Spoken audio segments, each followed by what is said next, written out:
Welcome to VSM Thursday night. You're watching on either Facebook or YouTube, or you're watching on internet.com, who is sponsoring this very show. Way to go, internet.com. Internet.com for all your internet needs and your comm needs.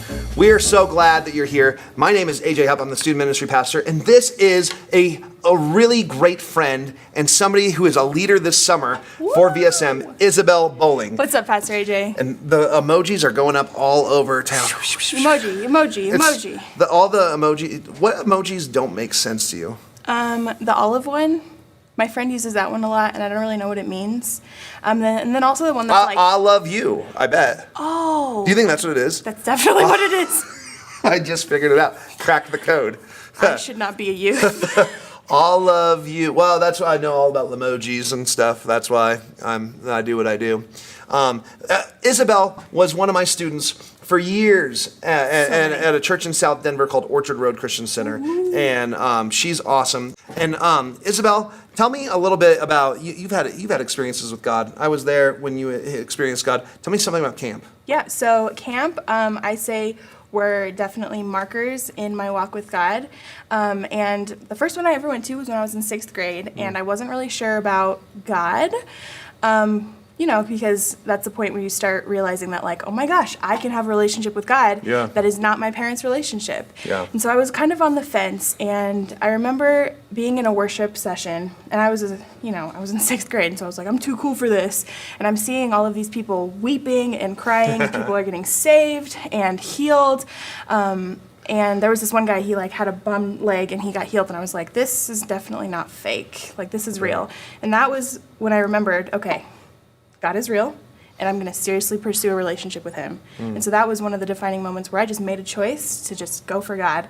And even at every camp, it was almost like I was awakened once again to just how beautiful the presence of God was and how much there is for me as like a follower of Christ. And so there were key moments that, for me, it's like, oh, it's normal for people to get healed. But, looking back on it, I was like, that was very abnormal. Yeah. Well, and those things are huge, refreshing times, too, where you can go and you have no idea. You're like, I love God.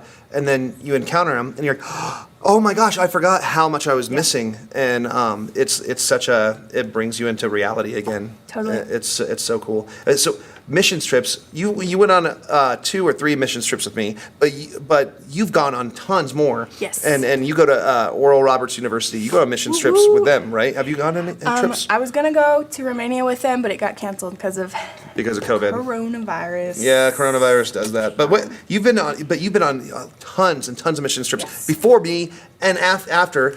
Tell me about a cool experience. Okay, yeah. So when I was in Brazil in 2018, this was after you had left. Yeah.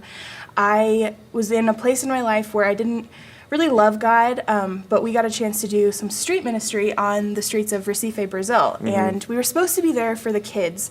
But while we were there were some women who were doing night work, and my heart started going out for these women. And our pastors at the time asked me to get up and say my testimony in front of all of these people. And we were on the streets, and so people could beat us up. But I was 17, I got up, and I just said, very simple, I said, I was so lost, and I didn't think I deserved love. And then God proved to me that I was deserving of love, and he loved me. And there was this woman in the back of the crowd, and she started weeping. And she was no more than a few years older than me. And so I went to her, and I grabbed a translator, and I said, do you know how loved you are? And she said, no, I don't. And so I said, can I prove to you how loved you are? And I got to pray with her, and I said, God is going to be with you from now until forever. Like, give him the desires of your heart because you're so worthy and you're so loved. And that was the first time as an adult that I ever led anyone to Christ. Oh, man, and it was so cool. Crazy, and it was amazing, and I cried for like the whole night because it was just incredible. And that mission trip changed your life forevermore, right? You probably still think about that trip. Oh my gosh, all the time, And missions is so important when you're like young because you're becoming defined by your experiences. Mm-hmm. And if you have experiences out of the norm, outside of your little bubble, where you're encountering God outside of the church, outside of your youth group, and you're taking it into the world, that proves to you that God is present everywhere. Yeah. Not just in the church, but in the people who are hurting, and he loves them. And so he gives you a heart for people that are not just in your bubble. That's so good. Man, well, thanks so much for being here, Isabel. Waterworld or Elitch's? For me, it's Elitch's because I don't like the smell of chlorine. Oh yeah, I love the smell of chlorine. I put that stuff in my coffee. That's pretty incredible. In the morning, it's really good. It actually explains a lot. That's how much I love chlorine. Wow. And Holiday Inn, because the Holiday Inn always smells like chlorine. Yeah. Okay. And then who's the best Marvel character of them all? I really like Loki and Scarlet Witch, but I'm also a sucker for Thor. Who's the dumbest character? Iron Man. What? No, Get I'm out of kidding. here. Show's over. No. Come here at 7 p.m. on Thursday nights. Thursday nights. This is where the party's at. Isabel's going to be here all summer here. until she goes away to Oral Roberts University to study school. All the schools that I'm studying. But my wife and I will be here, and we hope to see you here.